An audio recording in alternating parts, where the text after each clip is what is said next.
नमस्कार।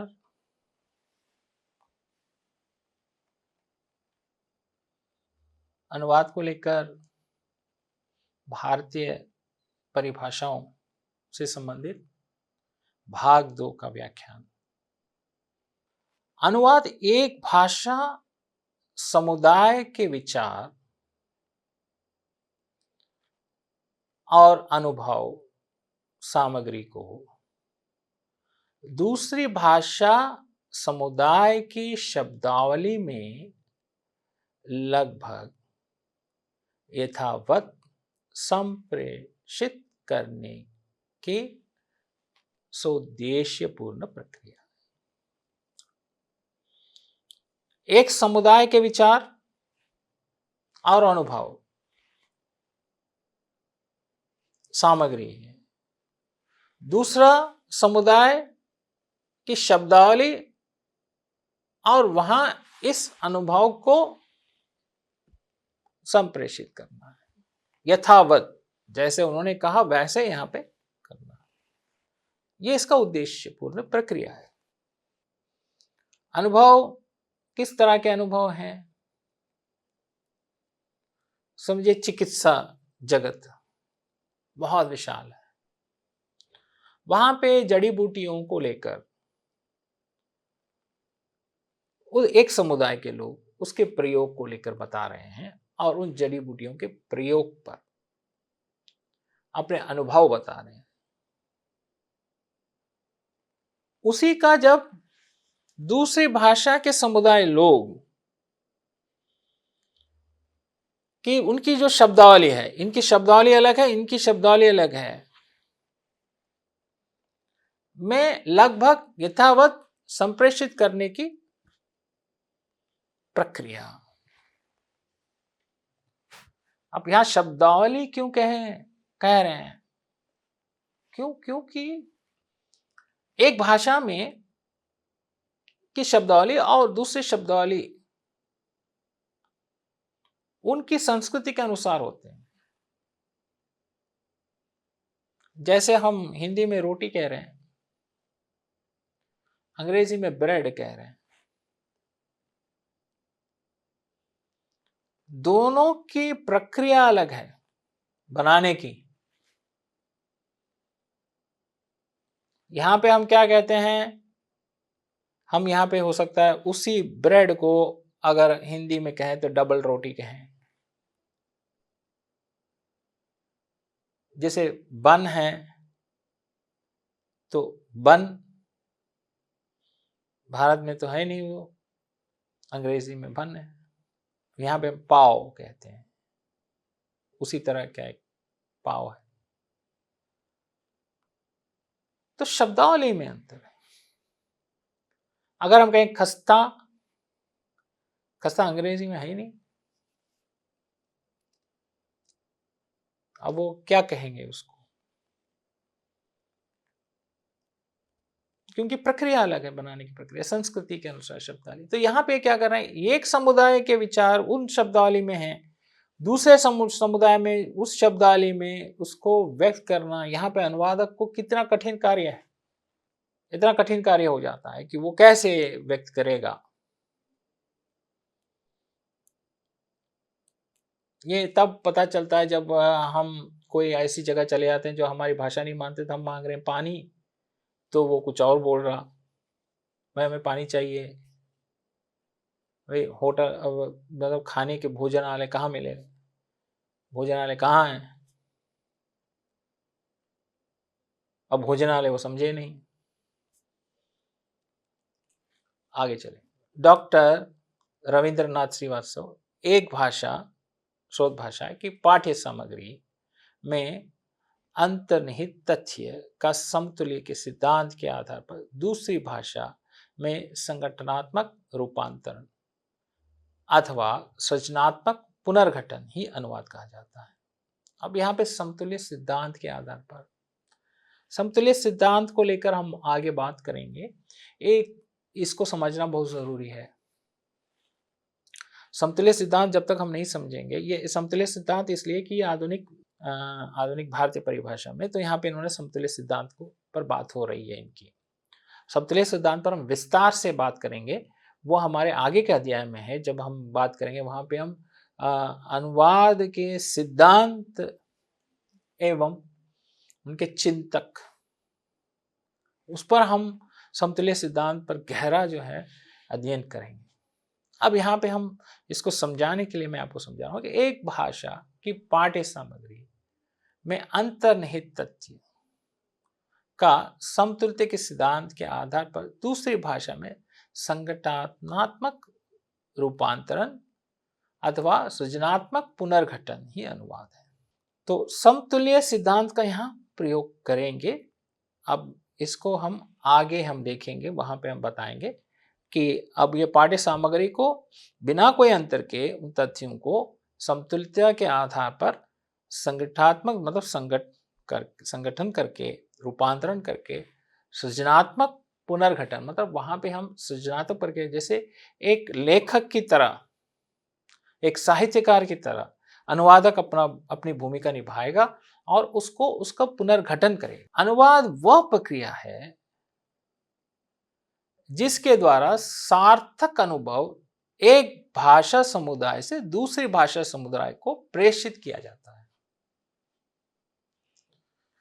वह प्रक्रिया है जिसके द्वारा सार्थक अनुभव एवं भाषा समुदाय से दूसरी भाषा समुदाय को संप्रेषित किया जाता है। अब यहां पे जैसे हमने पहले भी अनुभव पे बात किया था, वैसे यहां पे अनुभव है और वही चीज है कि एक समुदाय से दूसरी समुदाय में संप्रेषण करना। अनुभव क्या है?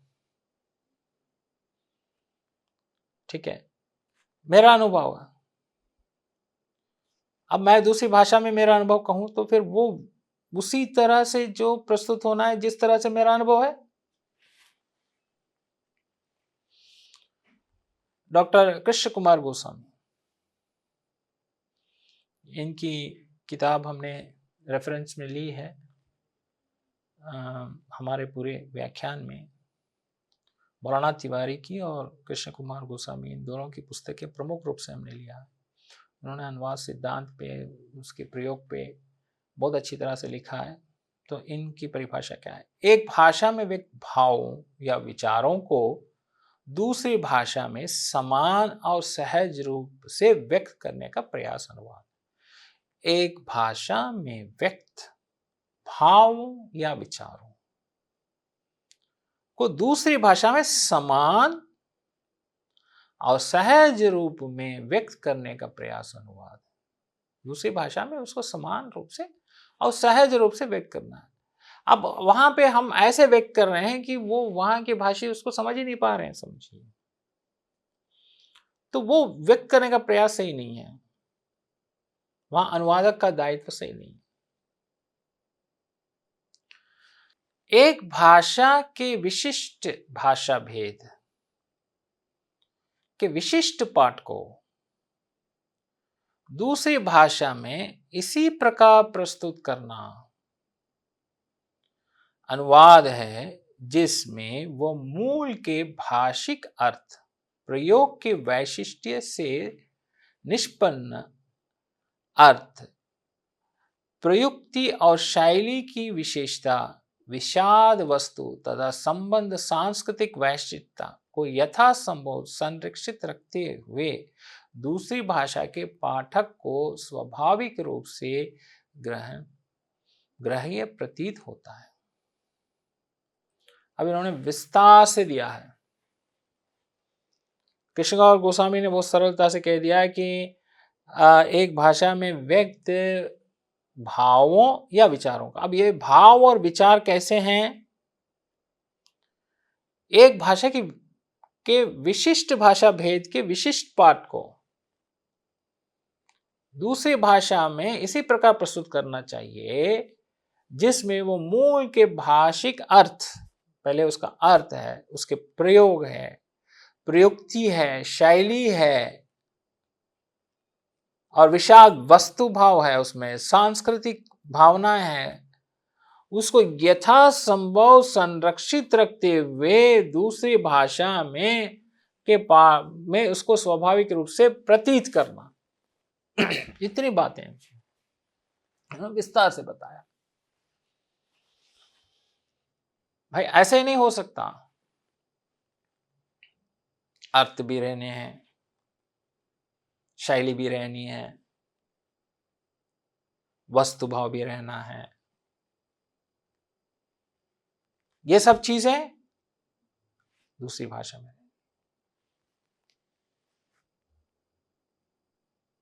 आनी चाहिए।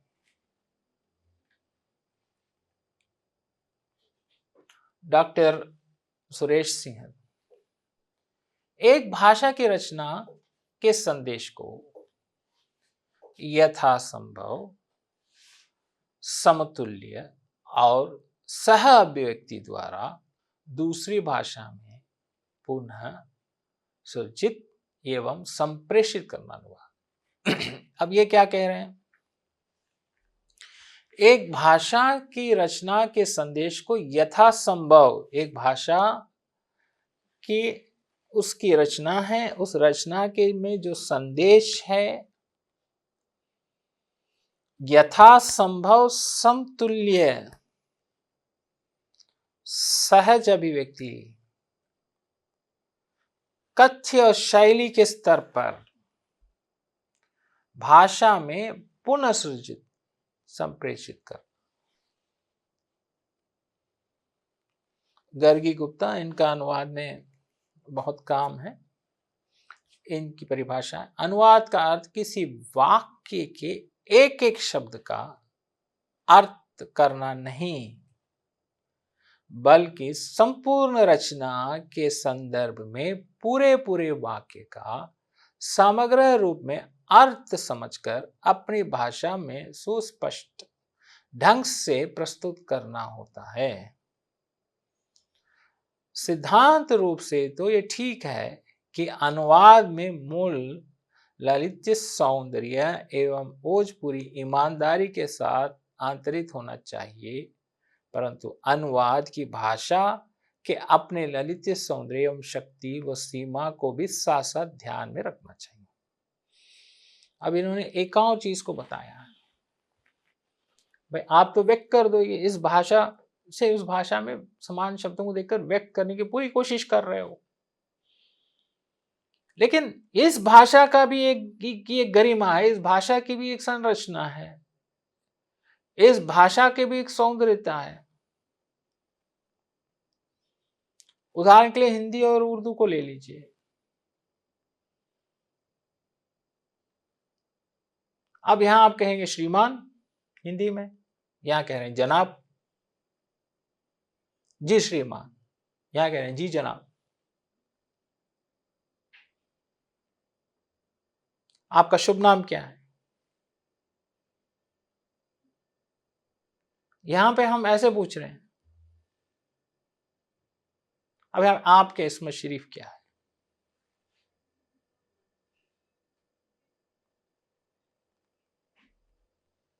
अर्थ आ गया, भाव आ गया, भाषा की गरिमा।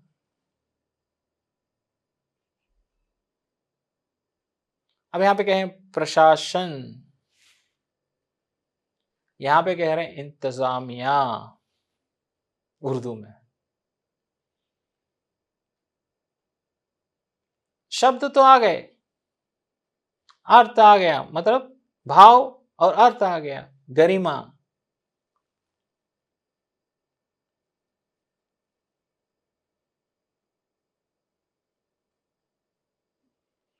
अब शैली है, जैसे मैं आपसे पहले कहा, हिंदी और उर्दू को लेकर हमने बात की थी, आगे भी हम इस पर बात करेंगे। तो शैली में अंतर है, तो उसकी गरिमा को भी हम रखना चाहिए, उसके सौंदर्य को भी हमें रखना चाहिए। महावीर प्रसाद द्विवेदी, भाव ही प्रधान है, स्थापना गौण है। शब्द का प्रयोग तो केवल भाव प्रकट करने के लिए होता है, अतः भाव प्रदर्शन अनुवाद ही उत्तम। भाव चाहिए। शब्द क्या है? शब्द का अर्थ होता है, अर्थ का क्या है? अर्थ अपने विचार को व्यक्त करते हैं, भाव को व्यक्त करते हैं, भावनाओं को व्यक्त करते हैं। तो यहां क्या चाहिए? भाव चाहिए, भाव प्रदर्शन चाहिए। वही उत्तम है। श्रीधर पाठक, पंक्ति प्रति पंक्ति अनुवाद में त्रुटियां हो जाने की संभावना रहती है। अनुवादक को रोचक तथा सहज बनाने के लिए मूल कृति की भावनाओं में अनुवादक परिवर्तन कर सकता है। पंक्ति प्रति पंक्ति, एक पंक्ति है, एक लाइन है, मतलब एक वाक्य है, दूसरा वाक्य है, तीसरा वाक्य है, करते चले जाइए। तो जैसे जैसे करेंगे तो क्या एक पंक्ति और दूसरे पंक्ति को जोड़ेंगे ना, अर्थ को लेकर, भाव को लेकर जोड़ेंगे कि नहीं?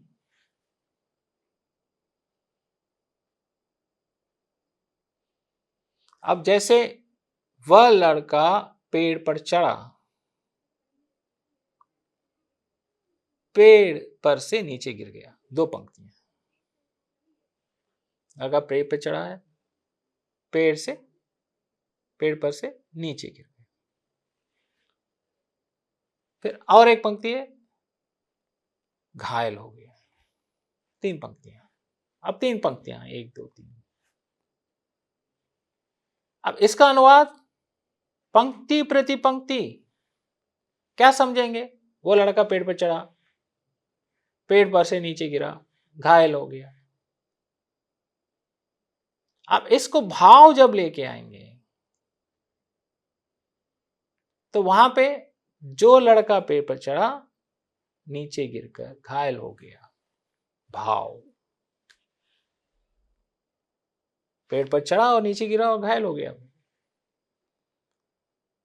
पंक्ति प्रति पंक्ति जाएंगे तो फिर प्रति पंक्ति जाएंगे तो वहां पे हो सकता है कि वो अनुवाद सही से ना बैठे, भाव उत्पन्न हो।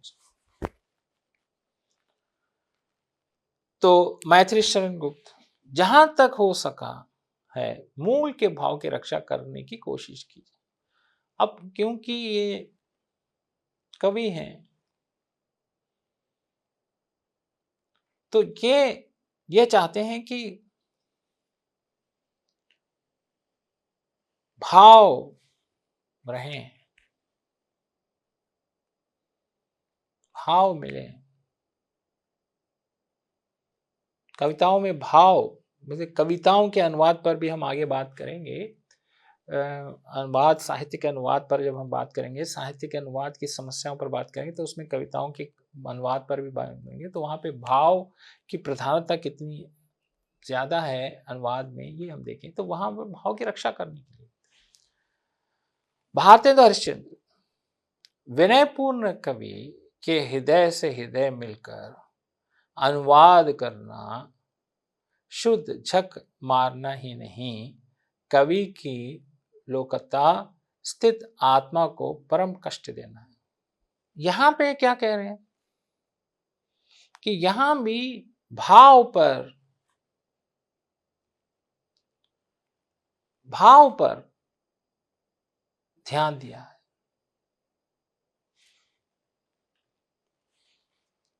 रामधारी सिंह दिनकर कविता के अनुवाद की दो पंक्तियां अब तक देखने में आई हैं। एक पद्धति अनुवाद के मूल के अधिक से अधिक निकट रखने का आग्रह करती है, और सच पूछिए तो अनुवाद की सही प्रणाली यही मानी जानी चाहिए।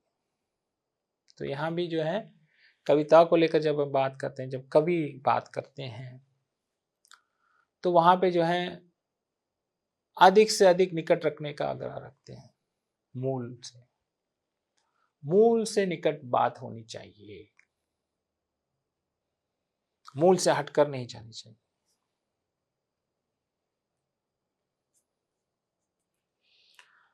हरिवंश राय बच्चन अपने अनुवादक विषय में मुझे केवल ये कहना है कि मैं शब्द अनुवाद करने के फेर में नहीं पड़ा, भावों की प्रधानता थी। हरिवंश राय बच्चन ने अनुवाद किया है शेक्सपियर के नाटकों का, अच्छा अनुवादक है।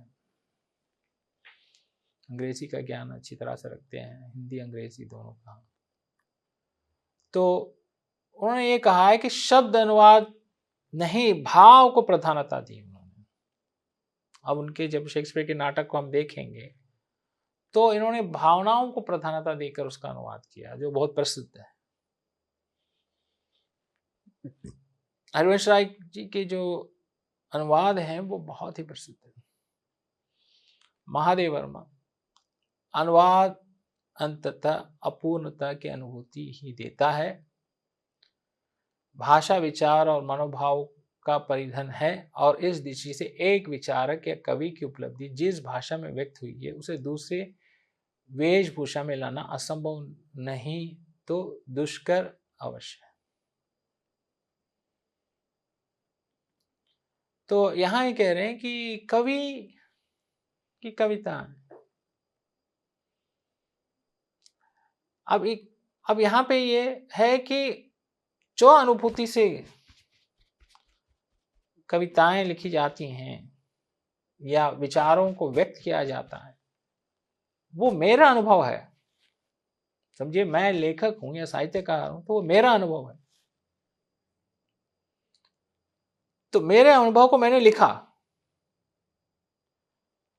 क्या दूसरा उसको सही तरीके से समझ पाएगा? या तो अनुवादक उसी स्तर का रहना चाहिए, उसी स्तर का साहित्यकार भी रहना चाहिए,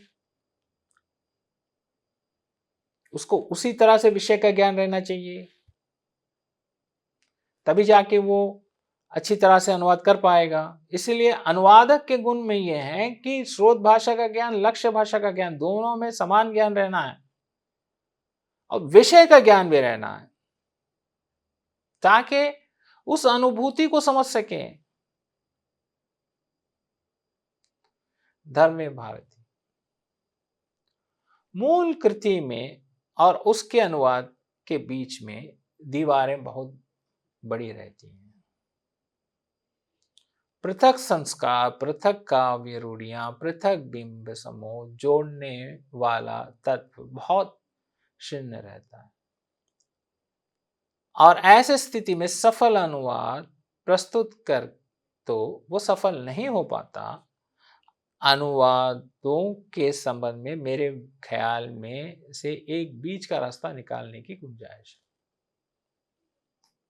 अब फिर मूल की बात कर रहा है धर्मवीर भारती। भाई, ये संभव नहीं है कि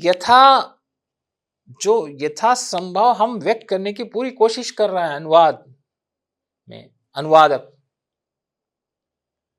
लेकिन वो बिंब आ जाएगा क्या?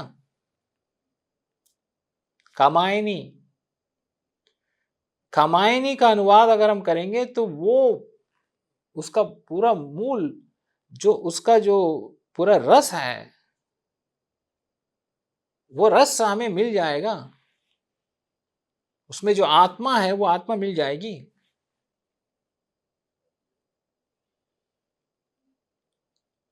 क्या ये संभव है कि वो आत्मा मिले?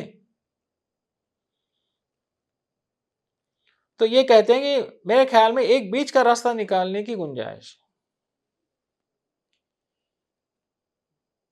क्यों ऐसे कह रहे हैं? क्योंकि विषय का ज्ञान तो है, अनुवादक को विषय का ज्ञान है, जैसे मैं अनुवाद कर रहा हूं धर्मवीर भारती जी के ग्रंथ का, तो मैं उस स्थिति तक पहुंच पाऊंगा जिस स्थिति में या जिस सोच में उन्होंने उसको लिखा।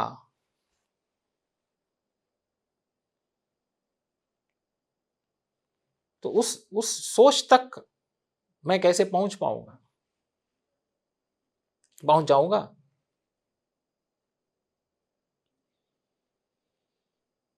सभी विषय का ज्ञान है। तो अनुवाद में मैं पूरी कोशिश करूंगा कि उस सार को ले आऊं, वो सार, वो रस, वो सौंदर्य भूत ले आऊं लेकिन जो लक्ष्य भाषा की गरिमा भी बनाए रखूं।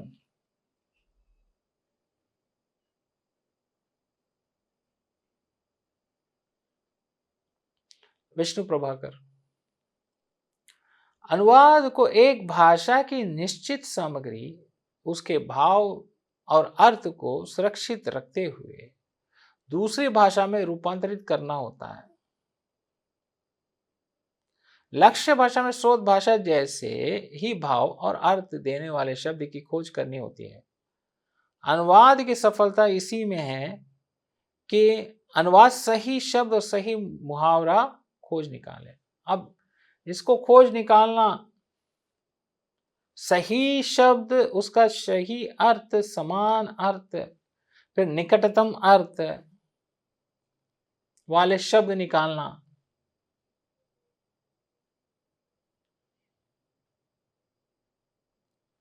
मुश्किल है। कैसे निकाल पाएंगे भाई? भावनाओं को कैसे व्यक्त करेंगे? जैसे मैं बहुत दुखी हूं, मैं कह रहा हूं, लेकिन ऐसा दुख है कि मैं उसको बोल नहीं पा रहा हूं।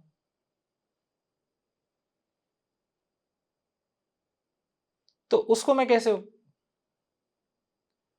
जैसे उदाहरण के लिए मुस्कुराहट, फिर हंसी,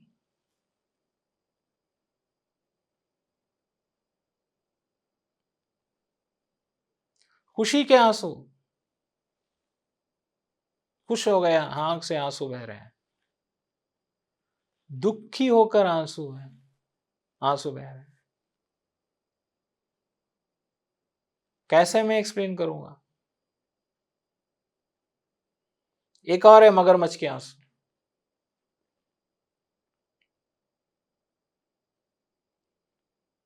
तो हर भाषा और उस भाषाओं में जो मुहावरे और लोकोक्तियां हैं, या उस भाषा की गरिमा है, उस भाषा की रज संरचना है, वाक्य संरचना है,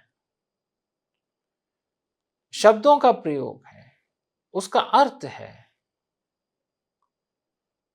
उसको अनुवाद करते समय अनुवादक को बहुत ध्यान रखना।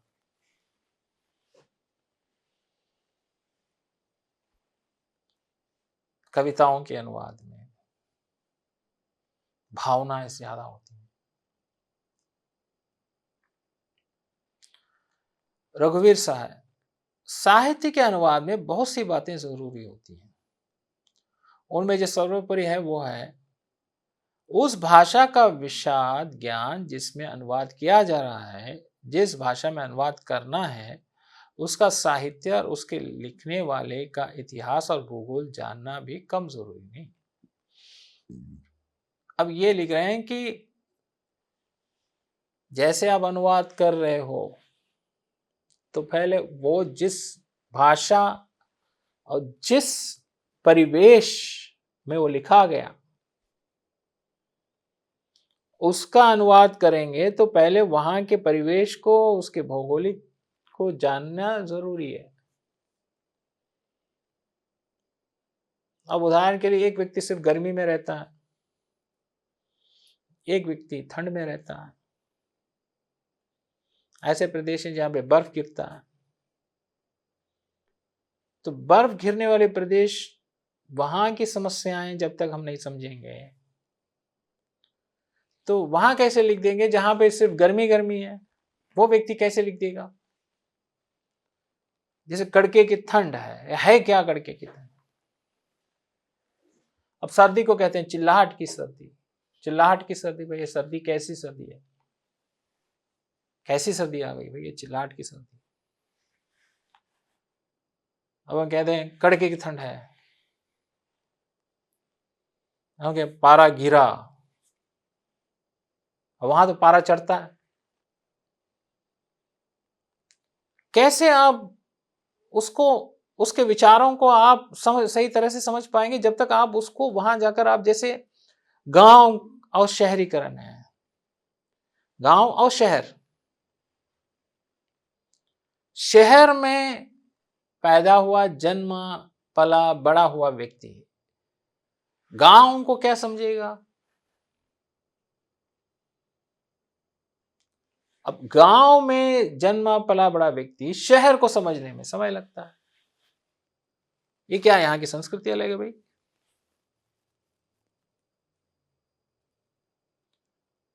शहर में इतना व्यस्त जीवन रहता है कि वहां किसी चीज को के लिए समय नहीं रहता। होली है भाई, कितने दिन होली खेलेंगे हम शहर में? गांव में होली खेली जाती है। तो संस्कृति उस क्षेत्र की वो तब तक आपको समझ में नहीं आएगी जब तक आप उससे पूरी तरह से परिचित ना हो। उसको जानना जरूरी है, नहीं तो आप अनुवाद नहीं कर सकते। सिर्फ विषय के ज्ञान से क्या हो जाएगा? अब अच्छा ठीक है, उस प्रदेश में ठंड ज्यादा है, ठीक है हम लिख देते हैं, चलो विषय का ज्ञान है। ठंड क्या है मुझे पता है, ठंड को अनुभव नहीं किया, ठंड का अनुभव नहीं है, तो ठंड से संबंधित कविताएं, जाड़ों से संबंधित कविताएं, या शहरी जीवन जीने वाला गांव से संबंधित कविताएं, गांव की ग्रामीण संस्कृति को किस तरह से प्रस्तुत कर सकता है? उसका अनुभव नहीं है। वहां अनुभव होगा तभी तो वो कुछ करेगा, अच्छी तरह से प्रस्तुत करेगा। जैसे आंचलिक उपन्यास लिख रहे हैं तो उस आंचल के रहने चाहिए, तो वो आंचलिक उपन्यास उनका यथार्थ रूप बताता है। उसी तरह कई सवाल हैं, जैसे दलित साहित्य पर बात हो रही है कि दलित साहित्य को लिखने वाले किस तरह से दलित समस्याओं को बताएंगे। अब स्त्री शोषण पे लिखने वाले किस तरह से स्त्री शोषण को अभिव्यक्त करेंगे। जब तक उस समाज को नहीं देखेंगे, उस समाज के साथ नहीं महसूस करेंगे उसको, तो इनका जो विचार है वो बहुत सराहनीय है। अमृता प्रीतम, बेहतर होगा कि अनुवादक अच्छी कृति की चयन करे, उस कृति को उससे पहले अपने भीतर उतार लेना होगा। अगर अनुवादक ही किसी चीज को समझ ना सके तो फिर पाठक उसे कैसे समझेगा? लोगों की समझ में आने वाले भाषा में अनुवाद करना जायज। तो इन्होंने बहुत अच्छी तरह से इसको समझा दिया है कि पहले वो समझे और फिर उसको समझाएं। कृष्ण कुमार गोस्वामी की स्रोत भाषा में कही गई बात को बिना किसी परिवर्तन अथवा घटाव बढ़ाव के लक्ष्य भाषा में अभिहित करना अनुवाद है। तो हम में कोई अधिकार नहीं है कि किसी चीज को घटे, किसी चीज का घटाव हो, किसी चीज का बढ़ाव।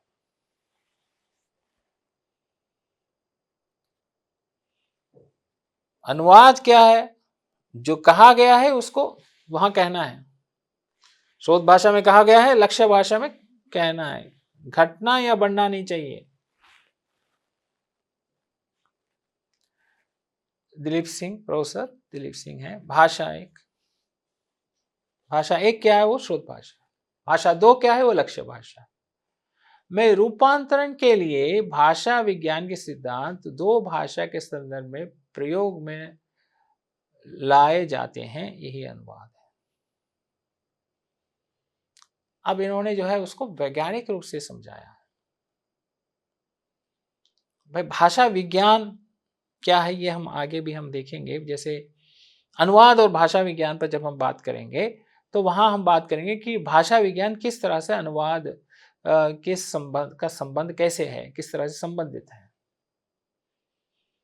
तो इन्होंने उस चीज को बताया है कि एक भाषा से दूसरी भाषा के रूपांतरण में भाषा विज्ञान के सिद्धांत का प्रयोग अनिवार्य है। डॉक्टर कैलाश पांडे, पहले कही गई वस्तु का व्याख्यात्मक निर्देश अनुवाद है। अब व्याख्या ये अनुवाद का प्रकार है जो आगे हम बताएंगे आगे की क्लास में कि अनुवाद के प्रकारों में है कि व्याख्यात्मक निर्देश, शब्द अनुवाद, भाव अनुवाद, व्याख्या अनुवाद, इसको जब हम बताएंगे तो वहां हम बताएंगे कि किस तरह से अनुवाद होते हैं। तो व्याख्यात्मक निर्देश अनुवाद। कैलाश चंद्र बर्दे, अनुवाद वो प्रविधि है जिसके माध्यम से एक भाषा में कही गई बातों को, विचारों को, सामग्री को दूसरी भाषा में उसी क्षमता के साथ कह दिया जाए, जैसे कहा गया है उसी तरह से उसी क्षमता के साथ दूसरी भाषा में कह दें। यह अनुवाद।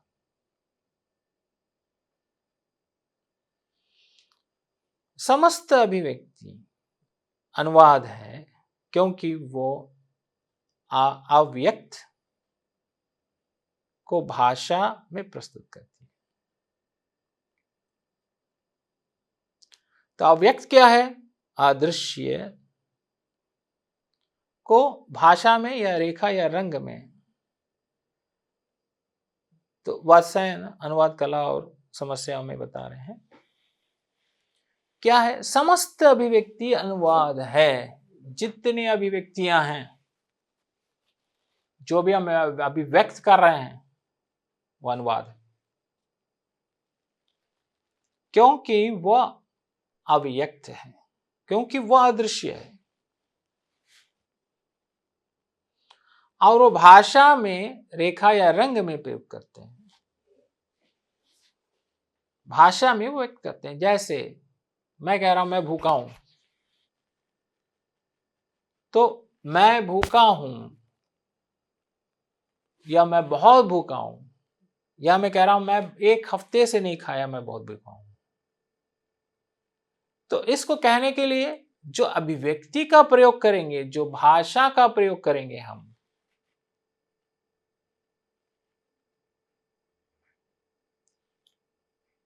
तो वो अभिव्यक्ति अदृश्य है, क्योंकि मेरी भूख उसको कैसे पता आगे के आदमी को? जिस व्यक्ति से मैं कह रहा हूं वो अदृश्य है, वो मेरी भूख को नहीं समझ पाएंगे। उसको भाषा के द्वारा मैं रंग दे के बता रहा हूं। अब उसको कहने में भी मैं जिस तरह से बताऊं, बहुत भूखा हूं,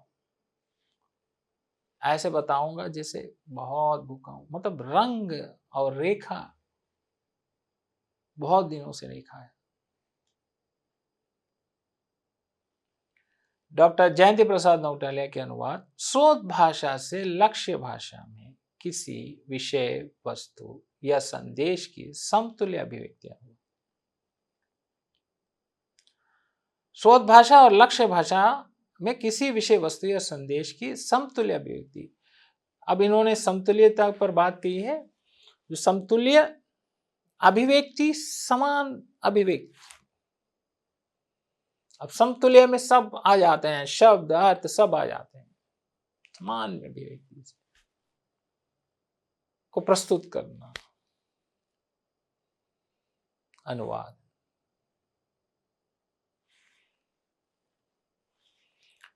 तो इसी से मेरा व्याख्यान समाप्त करता हूं।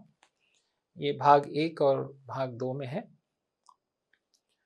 दोनों भाग 1 और भाग 2 में संदर्भ पुस्तकें, ग्रंथों और अन्य प्रकाशन, अनुवाद विज्ञान सिद्धांत एवं प्रविधि भोलानाथ तिवारी, अनुवाद विज्ञान की भूमिका कृष्ण कुमार गोस्वामी, डॉक्टर विजेंद्र प्रताप सिंह, अनुवाद सिद्धांत और व्यवहार, इनको हमने खास रूप से संदर्भ के रूप में, इनके सब परिभाषा, इनकी पुस्तक की परिभाषाएं सब हमने ली है। इसके ज़्यादातर जितने भी परिभाषाएं हैं वो इन्हीं की पुस्तक से ली गई हैं, और वेबसाइट पे उपस्थित कई अन्य प्रकाशन से भी हमने कई कुछ परिभाषाएं ली हैं। तो ये सब संदर्भ पुस्तकें हैं और वेबसाइट से भी लिए गए सब जो हैं वो सब संदर्भित हैं। इसमें उस सामग्री को को प्रस्तुत किया गया है ताकि आप उसको अच्छी तरह से समझें और मेरा व्याख्यान आपको समझ में भी आए। इन संदर्भों के माध्यम से मैंने आपको समझाने की कोशिश की है। तो आज का व्याख्यान यहीं समाप्त होता है। धन्यवाद, नमस्कार।